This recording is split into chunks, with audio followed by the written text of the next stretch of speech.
on a mission to interview women and the occasional token man about how their passion and purpose have collided to create healthy relationships and profitable businesses. I am Elizabeth Denham, here with Rebecca Monet, and we are the founders of The Coterie for Women, a new online platform to help empower women. Rebecca, how are you doing? Doing good. Feeling a bit frazzled, but I'm doing good. It seems like it's just not enough time in the day. Happy hump day to you. Happy hump day. So excited to go to hump day happy hour soon. Me too. It's been a lot of fun. The hump day happy hours have been really cool to connect with women on a more intimate basis. So it's been a lot of fun. Yeah, I posted a screenshot of our last week's and we had some really fun conversations with some great women. So come if you're a woman. Yes. No guys allowed. No boys. Girls club. Absolutely. We're going to keep it that way. So Roses and Thorns. I want to hear your rose and thorn first. Okay. My rose is actually about today's guest, Erica Garza, who is with the Pizza Hut brand and with Yum. And just working with her has been such a joy. I can't wait for you all to meet her. But the fact that we interviewed her for the Franchise Woman and Yum picked it up and shared it around and got really excited about it. That was a rose for me because it's been a fun thing to get to know her and to build a relationship with her and to also, by virtue of that, promote more women, which we'll talk about when we interview her.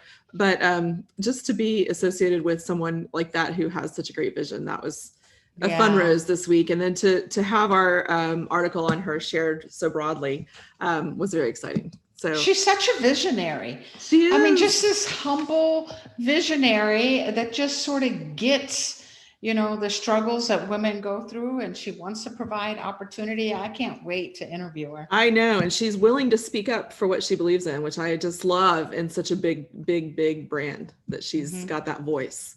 So I'm excited about that. But my thorn is it's actually kind of a rose / thorn. The rose is my daughter's coming unexpectedly to visit.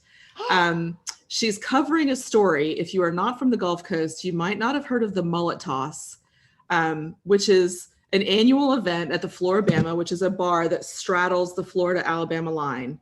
And they literally take dead mullet and see who can throw it the farthest across from one state to the other. The Mullet Toss. It is a literal mullet toss. So she's coming down for that, and she can spend Friday night with us, but the Washington Post does not want her to stay with us after that because she's going to a group where people will congregate without masks, which is the point of the article. They're going by Florida guidelines, which have no restrictions, versus the Alabama side of the bar, which we still have state mandates for masks and smaller gatherings. So they're kind of covering the discrepancy between states that border in the bar and the effect on the economy. They expect 2,000 people. They usually have 20,000 people usually show up to throw dead fish.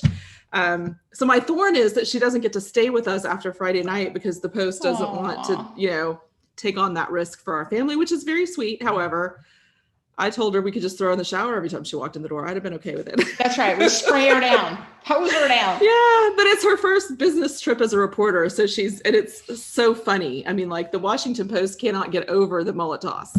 So. Well, I'm so glad you told me what a mullet was because I know mullets is a haircut. Isn't that what a mullet That's what one of my sons was like, they're going to toss hair? I'm like, no, fish, dead fish. And then when you said it was dead, I'm like, okay, dead hair. Dead fish. I know it's hard to wrap your mind around it, but this is the Redneck Riviera for a reason. It is the redneck. Oh, you're muted there. Uh-oh. There we go. She's anyway. back. Oh, tell me if your rose and thorn can top throwing dead fish across state lines. No, you win. You win. I'm not even going to bother to compete with that one. You win, hands down. Well, what is yours? Oh, is it possible to have 2 thorns in 1 week and no rose? If you must. Well, it doesn't sound like you're really open to that. So.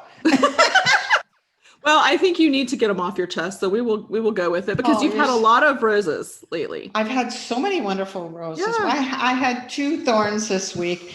As you know, I'm buying a house on the lake in Northwest Arkansas, and It's been a while since I've done this, and the paperwork is like this kind of crazy, Oh, and yeah. you're doing things from state to state and all of that kind of stuff, and getting 10,000 phone calls because this place it needs help. That's all I can say.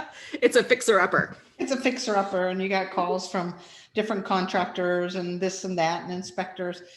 So I'm not real fond of all the red tape. I just like to move forward. And then the other thorn is my little baby. She's just turned 1, as you know. She's my namesake. Her name is Violet Monet. Middle name is Monet. Pretty. And she took a tumble yesterday. Oh, no. She's 1 year old, and she took a tumble and she fell. No hands to smack that on her face. And so she got a little red nose, and it looks like she's going to get a little bit of a puffy eye. But she didn't knock any teeth out. Well, we're going to take her to the dentist tomorrow. Okay. She doesn't seem to have any issues because she's chewing and chewing and chewing on the front teeth. So if she's injured them, it's not hurting. Let's put it that way. Well, that's good. Well, and the baby teeth are the ones to knock out because you got the, the adult teeth coming in right behind them at some point. She may just be toothless for a while if it died. 5 years. Toothless for 5 years. Poor little kid. There's your Rose. At least she has ones to grow back. There you go. That's if something were to happen. Definitely a Rose. Well, that's too bad. Poor little thing. Did she cry and cry? She cried and she bled. She cut her little lip. And lips bleed. It's so funny because my daughter is very sensitive and she's crying harder than the baby's crying. Oh, no. In fact, the baby's looking at her. My daughter's just bawling, right? Like mamas, we all have these mama hearts. Oh, yeah. That's pitiful. Now, does she have any boys? She doesn't have any boys, does she? She doesn't have any boys. Probably a good thing because they tend to whack and bleed. They whack and bleed, yeah. Yeah. I had one who was in the backyard. He was probably 5, maybe, running around. He had a stick and he was running around in circles, making himself dizzy. And then he decided to look at the ground. No. Holding the stick, and the stick went in his eye. And I was like, ugh. No. He was fine. Thankfully, it didn't scratch anything important. But my friend down the street was an optometrist. So I called her and I'm like, can I come in? It was like 5 till 5. Help. Yeah. Like, will you please check his eye? Just dumb things boys do, Yeah. Can't avoid it. So maybe she'll be a little safer with some girls. Yep. Okay, so the Rose it's a girl. It could be worse. It could have been an eye poked out or something. Or slapping somebody with a bat. You just never know. That's right. Boys do crazy things. Oh, my goodness. Well, I'm glad she's okay, and hopefully her teeth will survive and she will be fine. Mm-hmm. But yeah, I think hard. She will be. And when they're that age, it's just sad. They're very sad when they get sad. I know. Those little lips, they go like this. I know. Well, you'll have to fill us in next week about the dental trip. Okay, will do. Okay. Well, those are the Roses and Thorns for the week. So tune in next week to find out more about baby teeth and moving. We will see you next time.